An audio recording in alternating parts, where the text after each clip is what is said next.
My dear students, new vision chemistry classes में आपका स्वागत है। आज मैं आपको डी ब्लॉक एलिमेंट्स के कुछ महत्वपूर्ण बिंदुओं के बारे में बताऊंगा। Some important points of D block elements. तो स्टूडेंट, जिन लोगों ने मेरे चैनल को सब्सक्राइब नहीं किया तो सब्सक्राइब कर दें और लाइक कर दें। तो स्टूडेंट्स, आज मैं आपको बताऊंगा डी ब्लॉक एलिमेंट्स के कुछ महत्वपूर्ण बिंदु। जैसे मेरा पहला पॉइंट है, first point, D block elements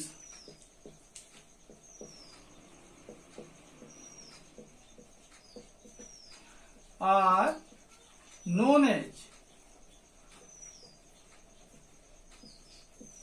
D block के तत्वों को जाना जाता है। डी ब्लॉक के तत्वों को किस नाम से जाना जाता है? ठीक है, डी ब्लॉक के तत्वों को कहते हैं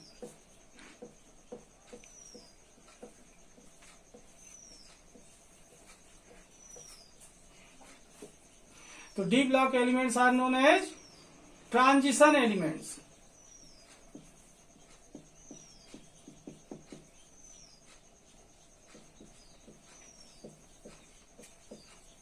क्या बोलते हैं स्टूडेंट? Transition elements. हिंदी में बोलेंगे संक्रमण तत्व। क्या कहेंगे? संक्रमण तत्व। ठीक है स्टूडेंट्स, तो डी ब्लॉक के एलिमेंट्स कहलाते हैं ट्रांजिशन एलिमेंट्स। अब मेरा दूसरा पॉइंट है कि डी ब्लॉक के तत्वों को, डी ब्लॉक के एलिमेंट्स को कितनी सीरीज में डिवाइड किया गया है? Second number, D block elements are divided into, D block के तत्वों को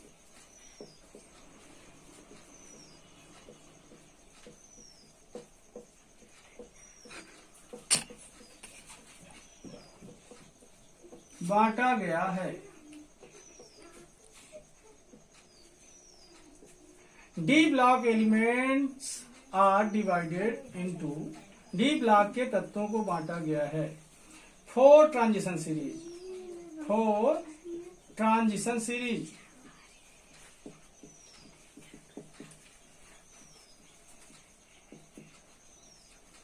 चार संक्रमण तत्वों में, संक्रमण श्रेणी में, 4 संक्रमण श्रेणी। कितनी श्रेणी में? 4 संक्रमण श्रेणी में। तो स्टूडेंट्स, फर्स्ट श्रेणी होती है 3D श्रेणी, सेकेंड होती है 4D श्रेणी, थर्ड होती है 5D श्रेणी और फोर्थ होती है 6D श्रेणी। इस तरीके से स्टूडेंट डी ब्लॉक के एलिमेंट्स को डिवाइड किया गया है 4 transition series. First 3D series, second 4D series, third 5D series और फोर्थ 6D सीरीज। क्वेश्चन बन सकता है व्हाट इज ट्रांजिशन सीरीज? तो क्या बोलेंगे students? The series of transition elements is called transition series.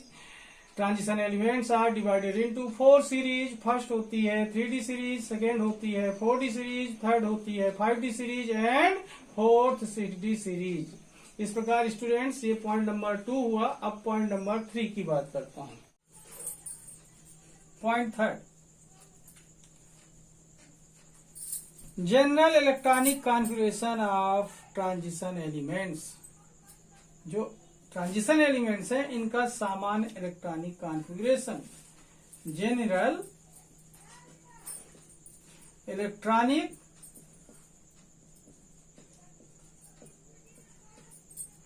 Configuration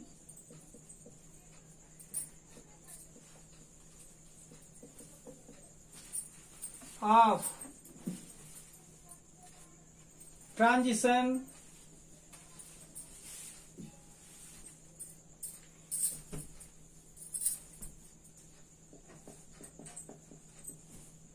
elements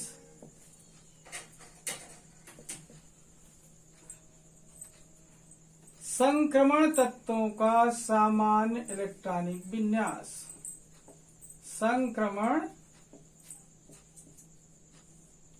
तत्वों का सामान्य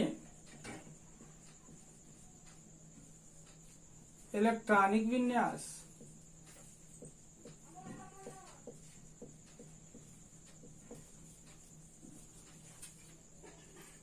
विन्यास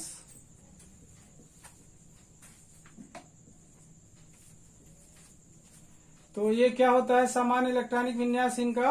ये डी ब्लॉक के एलिमेंट्स हैं तो n-1d, ये जो n-1d है डी में होते हैं 1 से 10 इलेक्ट्रॉन। इसके बाद 4s आता है, 5s आता है, 6s आता है, तो ns में इलेक्ट्रॉन होते हैं 1 से 2।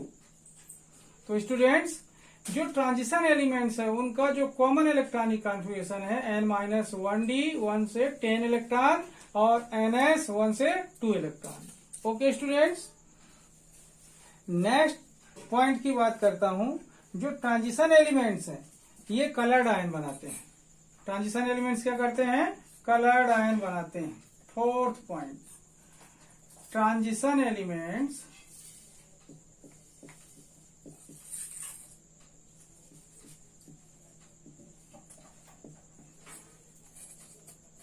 are forms colored ion। ये कलर्ड आयन क्यों बनाते हैं? कलर्ड आयन बनाते हैं, रंगीन आयन बनाते हैं। क्या करते हैं? रंगीन आयन बनाते हैं।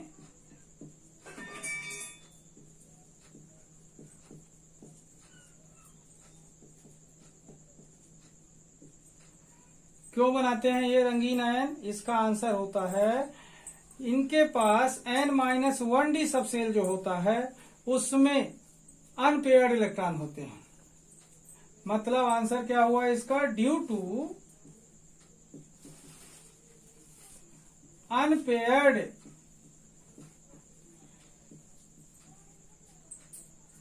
Electrons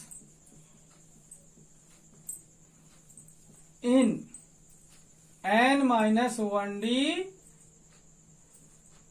orbitals. Okay, n-1d orbitals. n-1d orbital में अनपेयर्ड इलेक्ट्रॉन, हिंदी वाले बच्चे भी इसको समझ लेंगे। अनपेयर्ड मतलब अयुग्मित इलेक्ट्रॉन होते हैं। n-1d में क्या होते हैं? अयुग्मित इलेक्ट्रॉन होते हैं, इसलिए ये कलर्ड आयन यानी रंगीन आयन बनाते हैं। ठीक है, इसके बाद देखते हैं नेक्स्ट जो एक इसमें अगला पॉइंट बता रहा हूं। जो आउटर इलेक्ट्रॉनिक कॉन्फ़िगरेशन है क्रोमियम का, फिफ्थ पॉइंट ये अलग कर देता हूं मैं। क्रोमियम का electronic configuration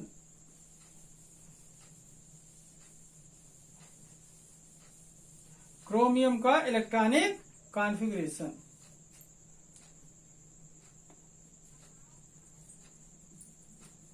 fifth, electronic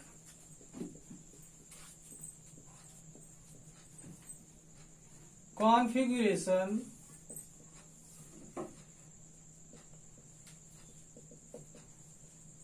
of chromium.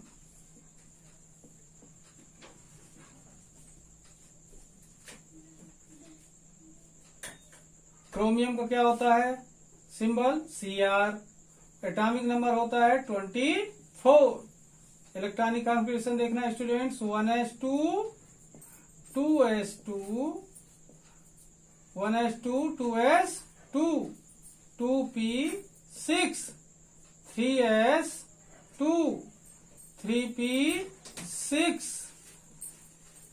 3d में इलेक्ट्रॉन होते हैं 5 और 4s में इलेक्ट्रॉन होते हैं 1।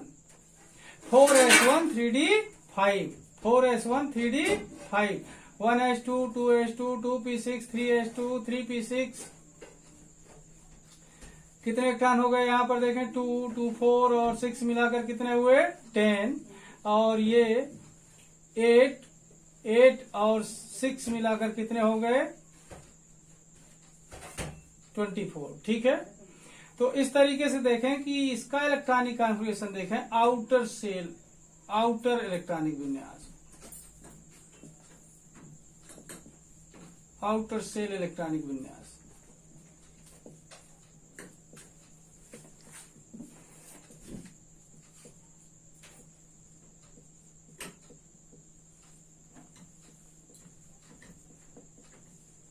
क्या होगा यहां पर देखें 3d5 एंड 4s1 बाह्यतम कोष इलेक्ट्रॉनिक विन्यास। हिंदी मीडियम वाले बच्चे देखें कि क्रोमियम का इलेक्ट्रॉनिक विन्यास, क्रोमियम 24 परमाणु क्रमांक होता है। इलेक्ट्रॉनिक विन्यास देखें, यहां पर ध्यान रखेंगे, और इसे अपन ऐसा भी लिख सकते हैं, पूछा जा सकता है आपसे कि outer shell electronic configuration,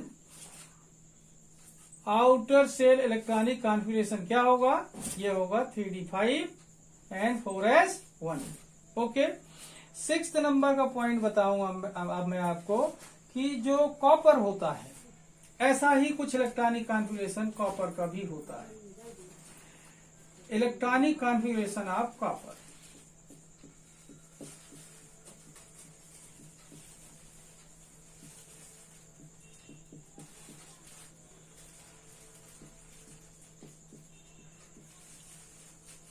of copper, copper का जो इलेक्ट्रॉनिक कॉन्फ़िगरेशन होता है उसको देखिए। कॉपर का इलेक्ट्रॉनिक विन्यास, कॉपर एटॉमिक नंबर होता है 29। कॉपर क्या हुआ, कॉपर का एटॉमिक नंबर कितना होता है स्टूडेंट 29।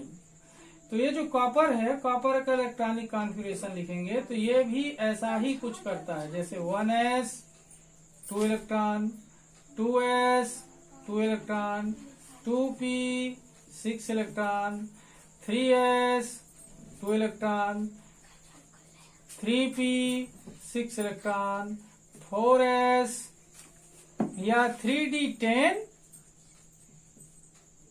And 4s1। ठीक है, ये ध्यान रखना है। आउटर सेल इलेक्ट्रॉनिक कॉन्फ़िगरेशन देखें, आउटर सेल इलेक्ट्रॉनिक कॉन्फ़िगरेशन,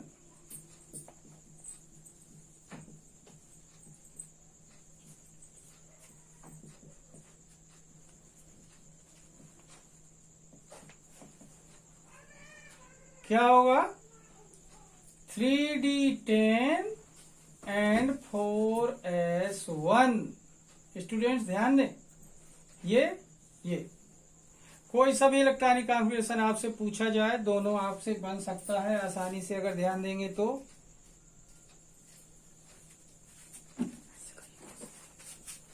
तो स्टूडेंट्स मैं इसे अलग करता हूं, अगले पॉइंट के बारे में बात करता हूं। पॉइंट नंबर 6, ये सारे पॉइंट आपको अत्यंत महत्वपूर्ण हैं, जो एग्जाम के लिए आवश्यक हैं। तो ध्यान देंगे, अच्छी तरह से इनको लर्न कर लेंगे ताकि आप लोग एग्जाम आसानी से निकाल सकें।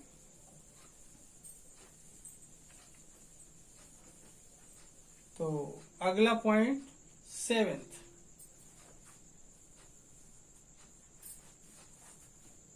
ठीक है, जो metals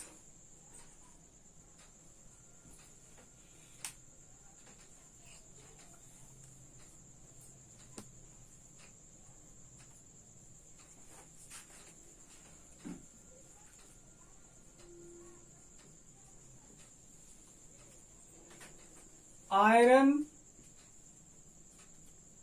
cobalt and nickel,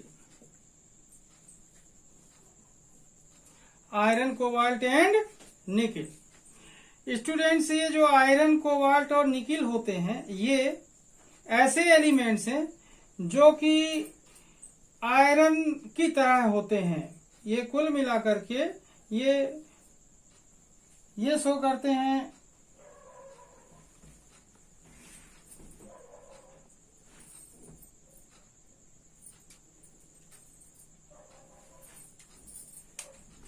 students, ये शो करते हैं फेरस मतलब मेटल आयरन जो होती है उसकी तरह बिहेव शो करते हैं। तो ये जो एलिमेंट्स होते हैं ये आयरन, कोबाल्ट, निकिल, ये होते हैं फेरोमैग्नेटिक। कैसे होते हैं? फेरोमैग्नेटिक नेचर शो करते हैं। इन्हें फेरस मेटल कहा जाता है। क्या बोलते हैं इन्हें? Ferrous metal. क्या बोलते हैं स्टूडेंट्स? फेरस मेटल कहते हैं इनको, फेरस मेटल्स। ठीक है, ये फेरस मेटल कहलाती हैं, फेरस धातुएं कहलाती हैं और फेरोमैग्नेटिक नेचर की होती हैं। कैसी होती हैं? फेरो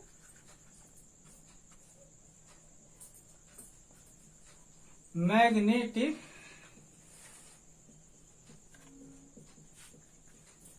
नेचर। तो स्टूडेंट्स ध्यान दें, ये जो मेटल होती हैं आयरन, कोबाल्ट और निकिल, ये फेरस मेटल कहलाती हैं और इनका जो मैग्नेटिक नेचर होता है कैसा होता है? फेरोमैग्नेटिक होती हैं। कैसी होती हैं? फेरोमैग्नेटिक। स्टूडेंट्स नेक्स्ट पॉइंट के बारे में बात करता हूं मैं अब आपसे। तो जो अगला पॉइंट है वो ये है कि जो ट्रांजिशन एलिमेंट्स हैं और इनके कंपाउंड होते हैं, जो 8th पॉइंट की बात करता हूं, ट्रांजिशन एलिमेंट्स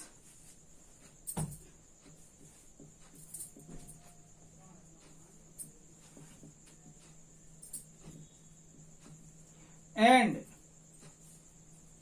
their compounds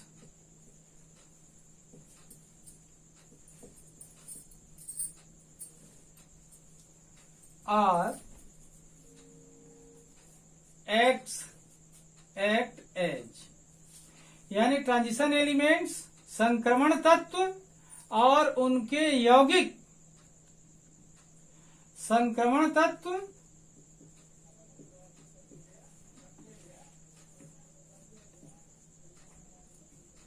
तथा उनके यौगिक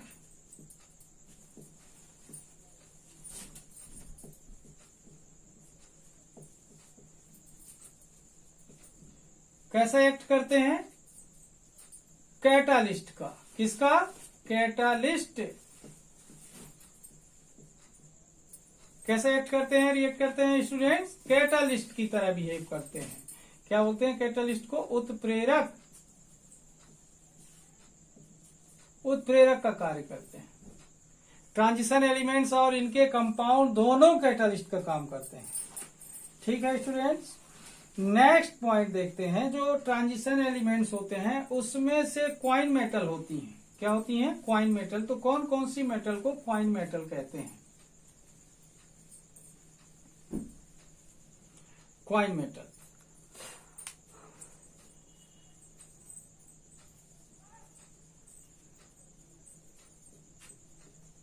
क्वाइन मेटल।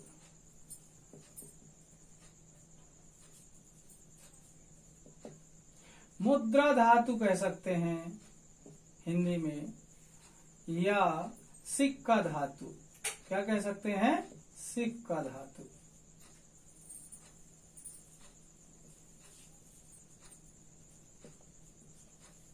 मुद्रा धातु या सिक्का धातु कह सकते हैं। तो ऐसी कौन कौन सी मेटल हैं जिनको मुद्रा धातु या मुद्रा बनाने में उपयोग किया जाता था? तो देखें स्टूडेंट्स, कॉपर होता है। क्या होता है? कॉपर। साथ में इसके सिल्वर एंड गोल्ड, AU, इनका इस्तेमाल किया जाता था। इसलिए इन्हें क्या बोला जाता है? क्वाइन मेटल कहते हैं, मुद्रा धातु कहते हैं। Copper, silver and gold. Copper, silver and gold. Copper, silver and gold. इसके बाद देखें स्टूडेंट्स, नेक्स्ट पॉइंट मेरा है जो वो ये है कि ऐसी कौन सी मेटल है जिसका यूज ऑयल के हाइड्रोजिनेशन में किया जाता है। ठीक है ना, metal used for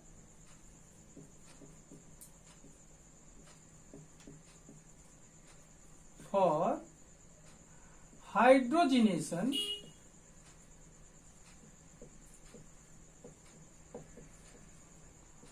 of oil, तेल के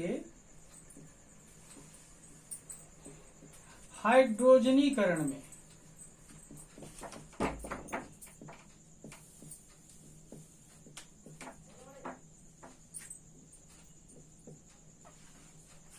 धातु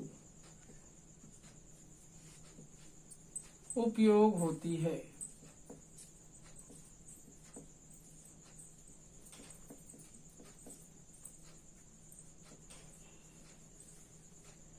तेल के हाइड्रोजनीकरण में धातु उपयोग होती है। कौन सी धातु, कौन सी मेटल उपयोग होती है स्टूडेंट्स?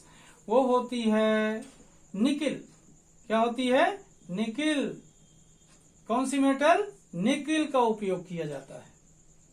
नेक्स्ट पॉइंट में बता रहा हूं आपको, अगला मेरा स्टूडेंट्स अगला पॉइंट है वो है लूनर कास्टिक। कौन सा कास्टिक? Lunar caustic.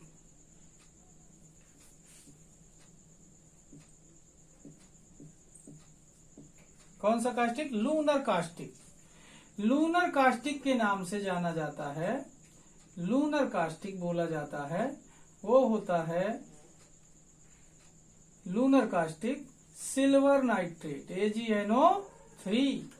क्या बोलते हैं स्टूडेंट्स इसे? Silver nitrate.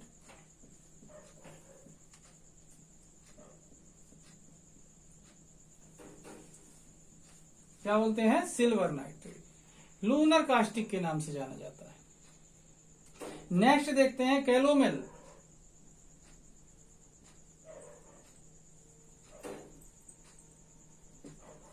कैलोमेल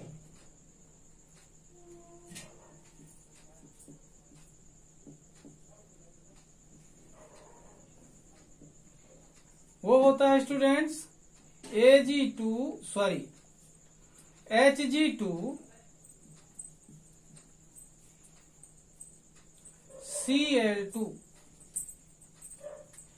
मरकरी का क्लोराइड है, ये मर्क्यूरस क्लोराइड कहलाता है। ये होता है कैलोमल, जिसका कैलोमल इलेक्ट्रोड में इस्तेमाल किया जाता था। इसके बाद नेक्स्ट पॉइंट है स्टूडेंट्स, वो ये है कोरोसिव सब्लिमेट।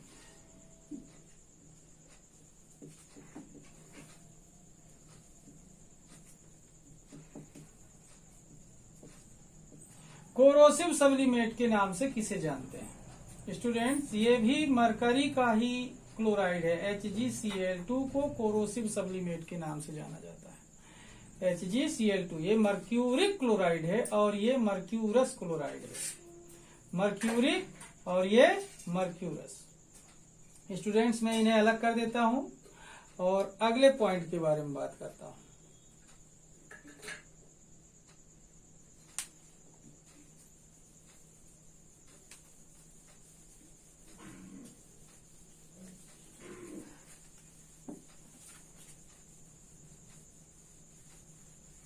तो स्टूडेंट शायद आपको समझ आ रहा होगा, ये अत्यंत महत्वपूर्ण पॉइंट है। जिंक, अगला पॉइंट है मेरा 14, zinc,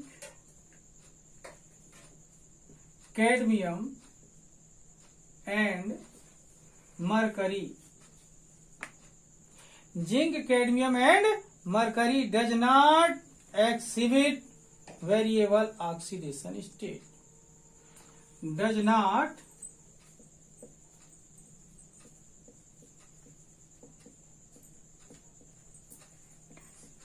exhibit variable oxidation state, does not exhibit variable oxidation state।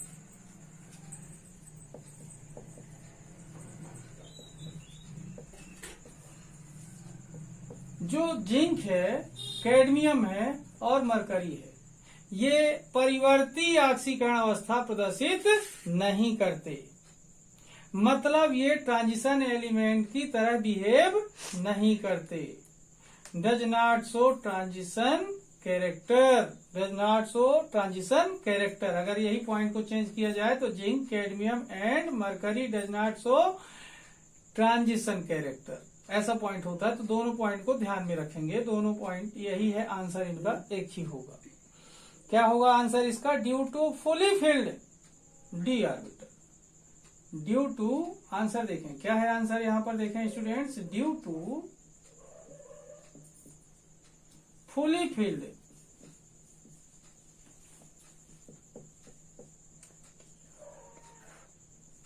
n-1d orbital.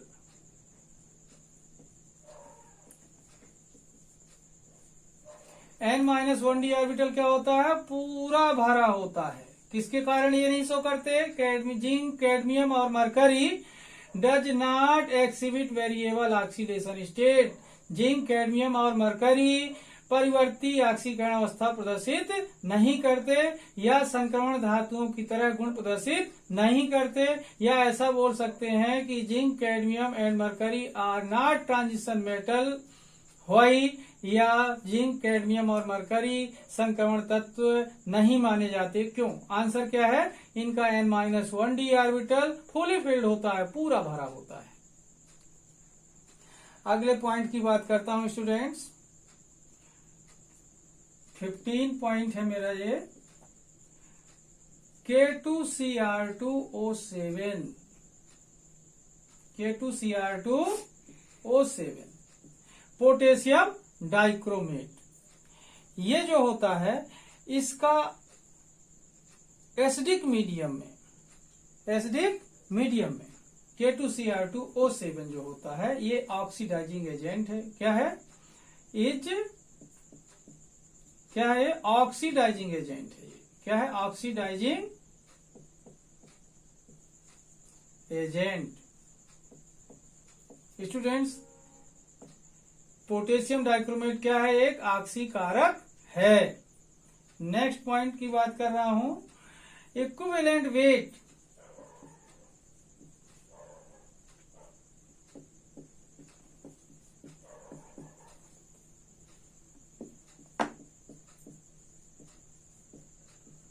of K2Cr2O7 in acidic medium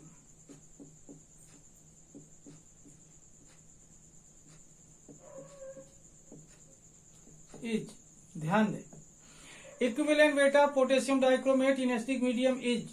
potassium dichromate का, हिंदी वाले बच्चे इसे ध्यान देंगे कैसा बना लेंगे, पोटेशियम डाइक्रोमेट का अम्लीय माध्यम में तुल्यांकी भार ध्यान रखेंगे। K2Cr2O7 का अम्लीय माध्यम में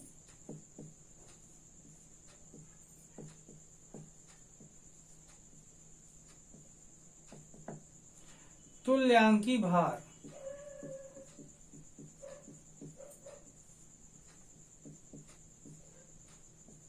ठीक है। इसका इक्विवेलेंट वेट जो होता है, इक्विवेलेंट मास होता है जो पोटेशियम डाइक्रोमेट का एसिडिक मीडियम में होता है 49 स्टूडेंट्स। कितना होता है? 49। कितना होता है? 49। ओके, नेक्स्ट पॉइंट की बात करता हूं स्टूडेंट्स, ये अलग कर देता हूं।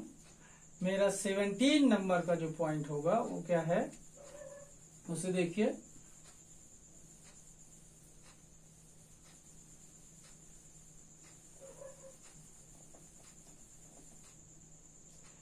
पॉइंट नंबर 17 नंबर का जो पॉइंट है स्टूडेंट्स, मोहर साल्ट होता है एक, मोहर्स साल्ट।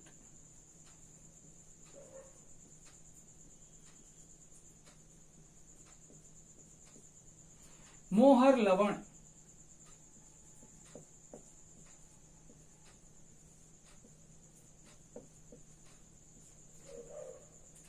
देखें, FeSO4 NH4 whole twice SO4 and 6 time water होते हैं इसमें।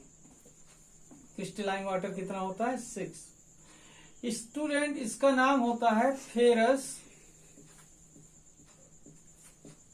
अमोनियम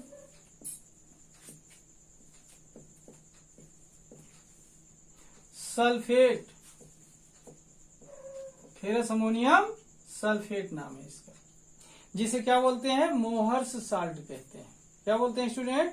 मोहर्स साल्ट कहते हैं। अब मैं थोड़ी सी बात करता हूं यहां पर एफ ब्लॉक एलिमेंट्स की। ठीक है, ये अलग कर दूं। 18 नंबर का पॉइंट मेरा देखना, जो एफ ब्लॉक के एलिमेंट से है। डी ब्लॉक के एलिमेंट्स के बारे में मैंने जो भी बताया, उसके साथ कुछ ऐसे पॉइंट हैं जिन्हें मैं एफ ब्लॉक के एलिमेंट्स की बता रहा हूं कि एफ ब्लॉक एलिमेंट्स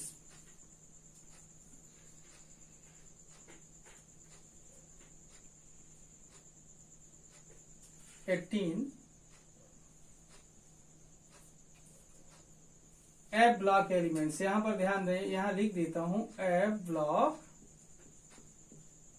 एलिमेंट्स। इसके बारे में ज्यादा तो नहीं बताऊंगा स्टूडेंट्स, इसके लिए आपको मेरे नए वीडियो के बारे में देखना होगा, नए वीडियो की तलाश करनी होगी एफ ब्लॉक की पूरी जानकारी के लिए। ठीक है, सिर्फ कुछ ही बिंदुओं के बारे में बात करूंगा मैं इसके, जैसे F block elements are known as, यानी एफ ब्लॉक के एलिमेंट्स को किस नाम से जाना जाता है।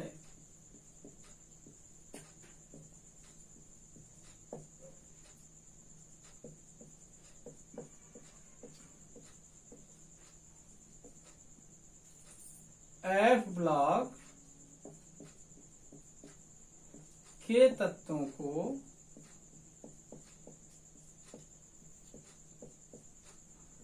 किस नाम से जाना जाता है?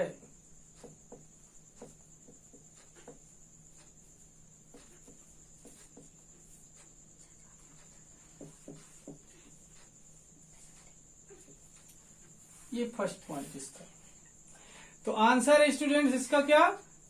Inner transition elements.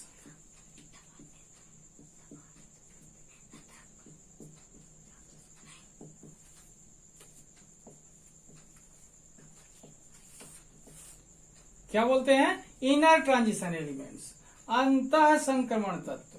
हिंदी में स्टूडेंट ध्यान दें, क्या बोलते हैं? अंतः संक्रमण तत्व। ठीक है, डी एफ ब्लॉक का ही अगला पॉइंट देखें, जनरल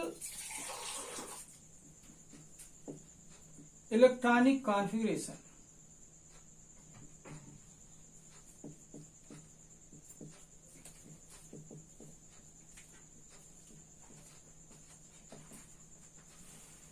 जनरल इलेक्ट्रॉनिक कॉन्फ़िगरेशन, सामान्य इलेक्ट्रॉनिक विन्यास।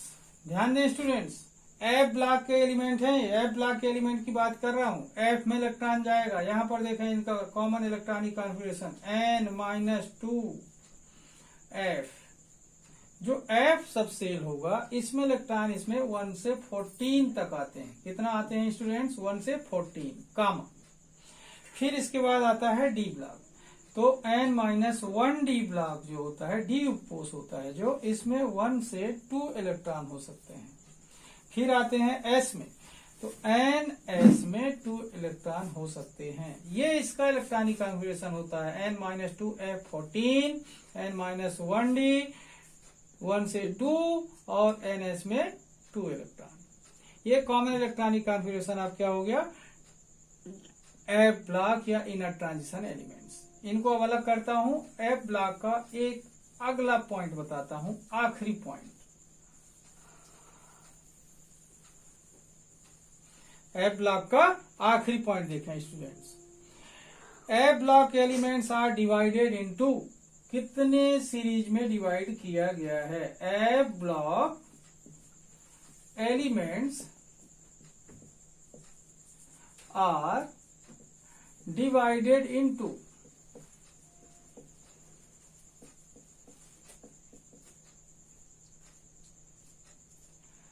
अंतः संक्रमण तत्वों को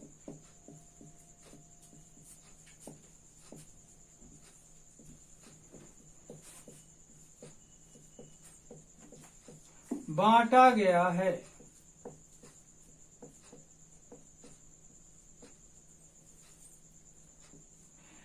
ए block elements are divided into, answer देखें, 2 सीरीज। कितनी सीरीज? 2 सीरीज। कितने सीरीज में डिवाइड किया गया है स्टूडेंट? 2 सीरीज में डिवाइड किया गया है। फर्स्ट सीरीज देखें, फर्स्ट 4F सीरीज। कौन सी सीरीज है? 4F series. इस सीरीज के जो एलिमेंट्स हैं जाने जाते हैं लेंथेनाइड्स के नाम से। कौन से? Elements are known as lanthanides. This series elements are known as lanthanides।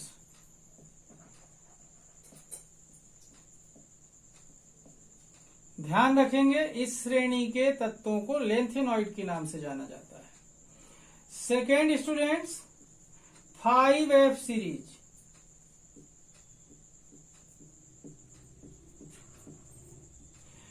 This series elements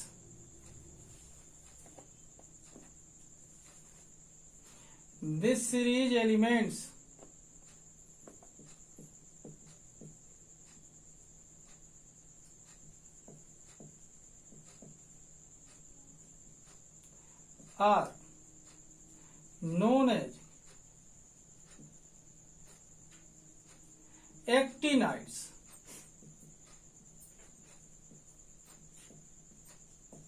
क्या बोलते हैं? एक्टिनाइड्स।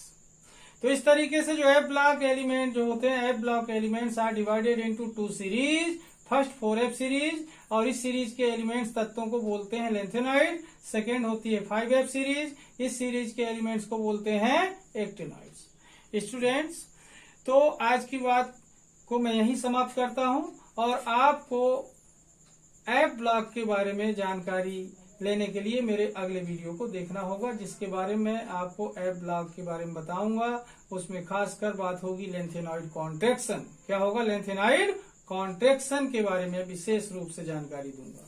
तो स्टूडेंट्स, जिन लोगों ने मेरे वीडियो को सब्सक्राइब नहीं किया, सब्सक्राइब कर दें, लाइक कर दें, ताकि मैं आपको नए टॉपिक को लेकर इसी तरीके से बताता रहूं। धन्यवाद। Thank you for watching and subscribe my YouTube channel.